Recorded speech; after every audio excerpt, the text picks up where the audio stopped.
Alhamdulillah nahmaduhu wa nasta'inuhu wa nastaghfiruh wa na'udzu billahi min shururi anfusina wa sayyiati a'malina man yahdihillahu fala mudilla lahu wa man yudlil fala hadiya lahu. Allahumma salli wa sallim ala Rasulillah wa ala alihi wa ashabihi wa mawalah. Qala Allah Ta'ala fil Qur'anil Karim, a'udzu billahi minasy syaithanir rajim. Bismillahirrahmanirrahim. Wa'tasimu bihablillahi jami'an wa la tafarraqu. Wadhkuru ni'matallahi 'alaikum إذ كنتم أعداء فألف بين قلوبكم فأصبحتم بنعمته إخوانا. Al-Ayah. Segala puji bagi Allah Rabbul Alamin. Salawat dan salam semoga Allah limpahkan atas junjungan kita Rasulullah Sallallahu Alaihi Wasallam, keluarga dan para sahabatnya. Bapak Fuad yang saya hormati, saya cintai, saya banggakan, Bapak-bapak pengurus Dewan Dakwah Provinsi Lampung yang menyertai saya, juga sahibul baik, keluarga besar Dewan Dakwah Metro, terutama pengurus, wabil khusus orang tua kita, Bapak Bujang Dani. Bujang apa Bujang? Bapak Bujang Dani. Beliau ini masih terhitung besan saya, ya.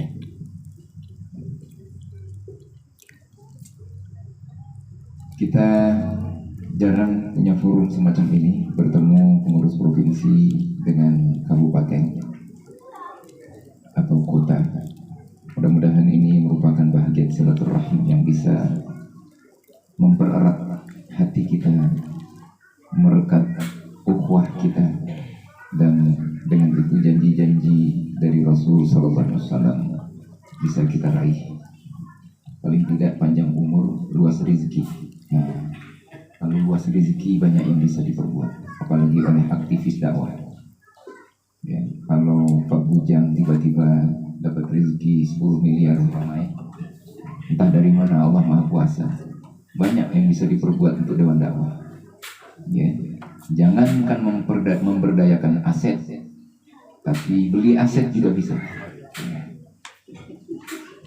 Mudah-mudahan ini betul-betul forum silaturahim yang memperekat antara kita.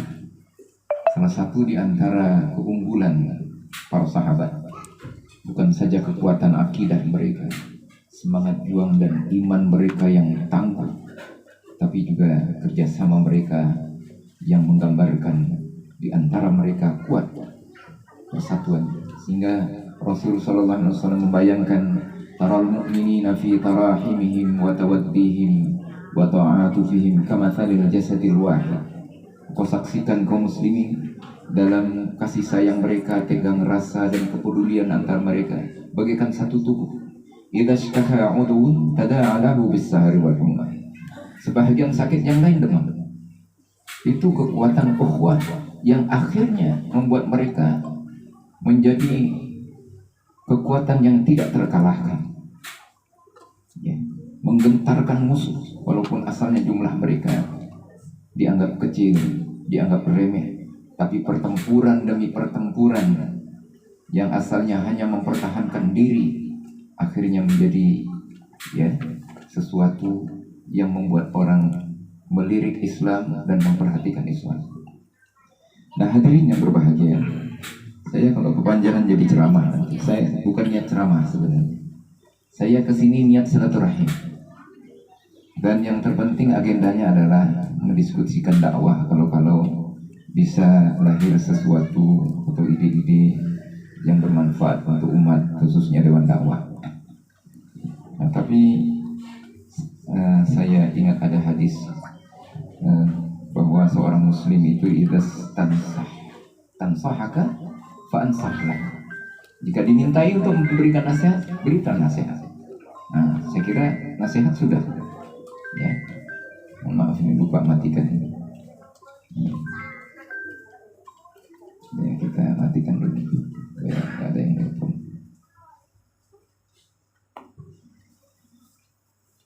Hadirin sekalian, untuk terarahnya pembicaraan saya berkaitan dengan silaturahim ini, Rasul Sallallahu Alaihi Wasallam pernah berbicara di dalam forum yang entah jumlahnya mana yang banyak dengan kita, saya tidak tahu. Dia memulai perkataannya dengan ayyuhan nas, wahai manusia. Ini ucapan yang tidak lazim. Sekelompok sahabat, taruhlah jumlahnya mungkin puluhan, tapi layaknya hadirin sekalian, ayyuhal ashabi atau ayyuhal Arab,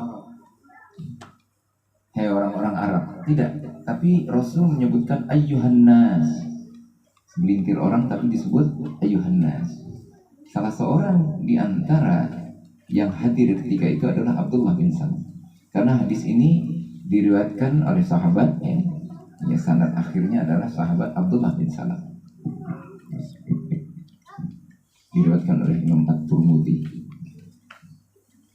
Beliau berpikir, wah ini betul-betul Nabi yang diutus untuk manusia. Nabi yang diutus untuk seluruh manusia, yang dijanjikan dalam kitab. Semakin yakin dia. Nah, Rasulullah SAW dalam hadis ini yang menyatakan afshus salam, sebarkanlah salam. Mungkin kalau kajian sederhana ya ketemu assalamualaikum, ya. Yang sedikit kepada yang banyak, yang muda kepada yang tua, yang datang kepada yang hadir, pamit assalamualaikum. Datang ke rumah ucapkan salam, la tadkhulu buyutan ghayra buyutikum hatta tasta'nisu wa tusallimu ala ahliha. Tapi kalau kita renungkan, kita hayati bahwa salam itu ya, adalah doa supaya Allah memberikan keselamatan. Tapi dalam Islam doa itu harus dibarengi dengan ikhtiar. Artinya Rasul mengarahkan umatnya untuk saling menyelamatkan satu sama lain. Afsus salam. Nah, berkaitan dengan ucapan salam ini tentu terkhusus untuk orang-orang muslim ya. Yang akan sila ya. La tabda'u salam 'ala al-yahudi wan nasara. Jangan kamu mulai salam kepada Yahudi dan Nasara. Jadi salam yang mana ini? Menyelamatkan umat Islam ya, yang berkaitan dengan persaudaraan seakidah. Barangkali kita bisa luaskan pengertian salam bukan sekedar ucapan, tapi setiap muslim harus saling menyelamatkan ya. Maka dalam ucapan salam ini, ketika orang assalamualaikum, kamu NU atau Muhammadiyah? Muhammadiyah, waalaikumsalam. NU, oh enggak begitu. Assalamualaikum, waalaikumsalam, siapapun dia. Maka berarti setiap muslim ya, kalau dia adalah muslim, maka wajib dia mendoakan dan berusaha supaya saudaranya selamat. Walaupun tingkat ilmunya beda, pandangan fikihnya beda, organisasinya beda, apalagi dalam sebuah perjuangan yang sama. Dalam sebuah perjuangan yang sama harus kita sesuaikan kiprah kita. Dan inilah karakter Dewan Dakwah. Tidak membeda-bedakan dari kalangan mana, selama dia itu muslim, maka itu adalah saudara. Afsus salam ya. Dan kalau orang lain bagaimana? Tergantung mereka. Idza sallama alaikum ahlul kitab faqulu alaikum. Jika ahli kitab ucapkan salam pada kalian, jawab waalaikum. Mereka baik, kita baik. Mereka berjuang membela kita, ya sesuai dengan itu pula. Sesuai dengan itu pula. Tapi sesama muslim harus ada niat baik dan usaha saling menyelamatkan. Di wadah manapun, di perjuangan apapun, setiap muslim harus berpikir bagi saudaranya yang muslim, yang seakidah, yang ittiba kepada Allah dan Rasul, maka ada kewajiban mereka saling menyelamatkan. Wasilul arham, bangun rasa cinta di antara kalian. Kalau tadi Walaupun ada muslim yang tidak kita kenal, kita ucapkan salam. Salim ala man arafta wa man lam ta'rif. Ucapkan salam, kenal atau tidak kenal, assalamualaikum. Yang penting kita tahu dia muslim. Keluar dari masjid pakai peci pasti muslim. Ya. Tapi pernah emang assalamualaikum fasih betul. Tek. Enggak tahunya Cina sebelah yang suka ke gereja. Cina Islam. Ya sudah terlanjur kita jawab ya apa boleh. Maka saya ingat saya kalau telepon dengan Ustadz Hilmuddin, ya begitu dia kenal saya baru assalamualaikum. Dia nggak assalamualaikum, sering itu assalamualaikum. Wah nggak tahunya langganan kita yang suka jual sesuatu dengan kita dan non muslim. Ya nggak boleh. La tabda'us salam ala yahudi wan nasara. Wasilul arham, dan bangunlah silaturahim itu. Hubungkanlah silaturahim, sambung ya rasa kasih sayang itu. Artinya semua sikap kita harus mempertimbangkan hubungan antara muslim. Kalau ini akan merusak ukhuwah, akan merusak hubungan di antara muslim, jaga jangan dari tutur kata, dari perbuatan, dari sikap, dari program kerja kita.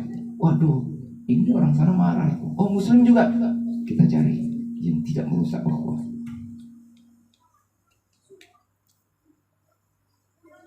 Wa at'imut ta'am, dan sampai kepada tingkat saling memperhatikan nasib. Ada yang lapar enggak? Ya, ada yang susah enggak? Wa at'imut ta'am, berikan makanan. Ya kalau kita renungkan ini, itu dilakukan oleh para sahabat. Ya, serombongan orang yang jumlahnya sangat banyak itu dari Mekah hijrah ke Madinah. Ya, mereka datang ke Madinah itu tidak tahu mau tidur di mana. Ya, belum bangun rumah duluan. Masing-masing rumah kaum muslimin yang ada di Madinah, ya seolah-olah rumah mereka tampung. Makan mereka. Ini ada seorang yang bukan saja menanggung nasib, ya makan dan minumnya. Dia ingat dia tidak bawa istri, tidak bawa keluarga. Saya punya istri 2, silahkan pilih untuk kamu. Sampai segitu rasa senasib, sepenanggungan yang dimiliki oleh para sahabat. Ya, pantaslah kalau Allah memberikan ya pertolongan. Mereka sudah pada tingkat ya puncaknya usaha manusia, menunjukkan pengorbanan yang luar biasa. Ya. Wa at'imut ta'am. Nah, kalau kita renungkan, berilah makanan. Mungkin sepintas ya, kalau kita kenyang tetangga diantar, kalau masak ya bagi-bagi. Tapi lebih dari itu, setiap muslim harus memikirkan perut saudaranya, memikirkan hidup saudaranya, dan Allah akan memberikan pertolongan kepada kita. Wallahu fi 'aunil 'abdi ma kana al-'abdu fi 'auni akhihi. Tapi kalau kita tidak pernah memikirkan saudaranya, ya, untuk kita saja susah mungkin. Tapi kalau kita berpikir untuk orang lain, Allah memikirkan kita, Allah menolong kita. Maka Rasulullah SAW telah membuktikan dia bekerja untuk umat, ya, maka Allah berikan pertolongan lebih dari sekedar kebutuhan. Idul Adha beliau pernah kurban 100 ekor unta. Cuman beliau nggak jadi kaya karena uang nggak ditumpuk.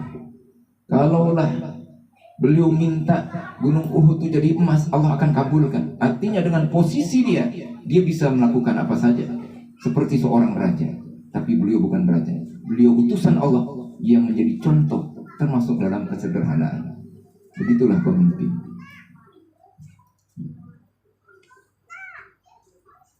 Kemudian pesan juga yang penting, wasallu fil laili wan nasu niyam.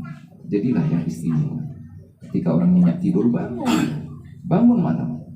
Ya, khususnya ini para pejuang, para dai, para penyeru ke jalan Allah. Wasallu fil laili wan nasu niyam. Salatlah di malam hari ketika orang nyenyak tidur. Saya salat di malam, pernah tinggal salat di malam waktu. Tapi bagi para pejuang, ya, hendaklah lampunya lebih terang, ya, dicas lebih tinggi. Maka kata Allah di dalam Al-Quran, wa minal lail fatahajjad bihi nafilatan lak. Sebagian malam gunakanlah untuk tahajud sebagai amal tambahan. Ini khitabnya mufrad, ya.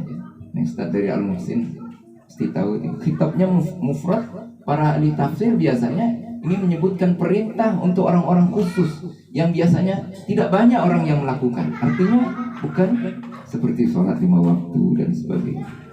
Tetapi penting, Rasulullah tidak pernah tinggalkan. Sehingga beliau berpesan, jangan kamu seperti si fulan yang mereka suatu saat sholat malam tapi lain kali tinggalkan.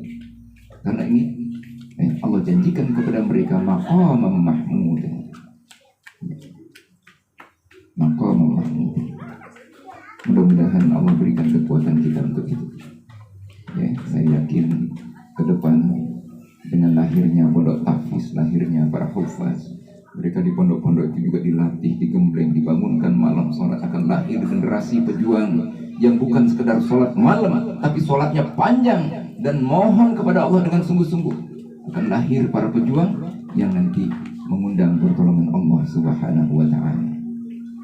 Sallu fil laili wan nas niyam.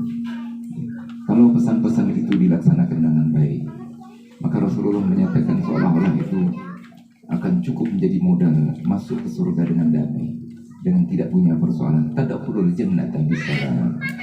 Kata-kata bisalam itu dengan damai, enggak banyak persoalan, enggak banyak debat.